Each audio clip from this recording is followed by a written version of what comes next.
के संचालक बालेश्वर जी, राष्ट्रीय संयोजक लोक समिति और संघर्ष वाहिनी के हमारे पुराने साथी कौशल गणेश आजाद जी, हमारे वरिष्ठ साथी भूपेंद्र जी, राजेंद्र जी, बिहार से आए, पटना से आए माखन लाल दास जी, जगदेव जी, मंचा सिंह, सभी साथी और यहाँ उपस्थित भाइयों बहनों एवं बच्चों, आज हम अंबेडकर साहब की जयंती मना रहे हैं। 135वीं जयंती मना रहे हैं। हम लोग उनकी जयंती क्यों मनाते हैं? आखिर क्या कारण है कि हम उनकी जयंती मनाते हैं और लोगों की जयंती क्यों नहीं मनाते हैं?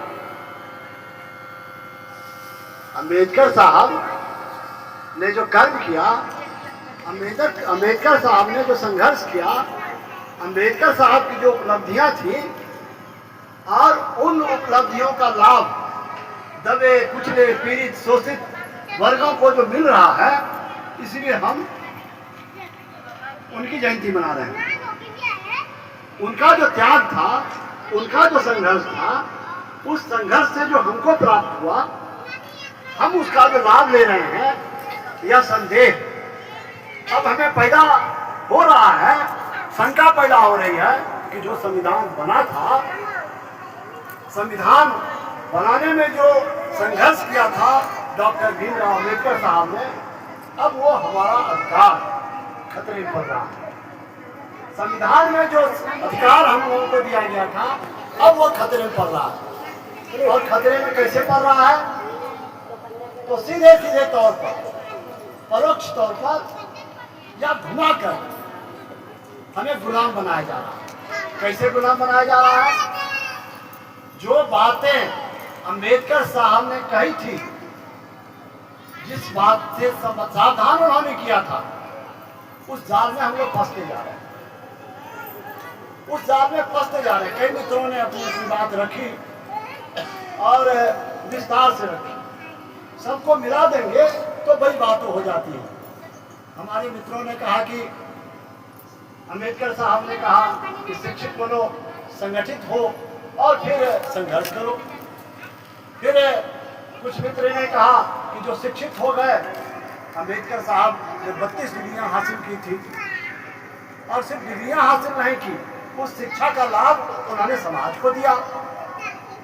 और फिर कुछ लोगों ने कहा कि ये अगर शिक्षा का लाभ समाज को नहीं दिए होते, संघर्ष नहीं किए होते, तो आज हम उनकी जयंती नहीं मना रहे होते, संविधान निर्माता वो नहीं बनते।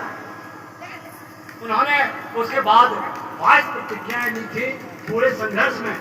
वो 22 प्रतिज्ञाएं क्या थी? क्या हम में से कोई 22 प्रतिज्ञा बना सकते हैं क्या?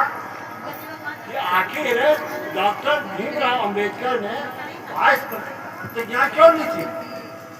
और वो 22 प्रतिज्ञाएं हैं क्या? क्या हमारे पास वो 22 प्रतिज्ञा की सूची है? जब हम अम्बेडकर साहब की जयंती मना रहे हैं, तो वो 22 प्रतिज्ञाएं हम लोगों को रखनी चाहिए। और उन 22 प्रतिज्ञाओं में हम कौन कौन सी प्रतिज्ञा ले सकते हैं? अगर वो प्रतिज्ञा हम ले सकते हैं, तब तो हमारा अधिकार बचेगा। अगर हम वो प्रतिज्ञा नहीं लेंगे, तो संवैधानिक अधिकार हमारा समाप्त कर दिया जाएगा।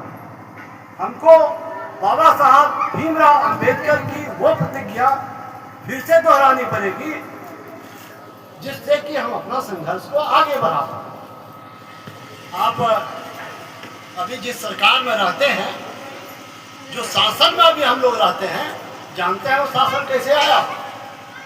वो शासन आया बाबरी मस्जिद विध्वंस करके।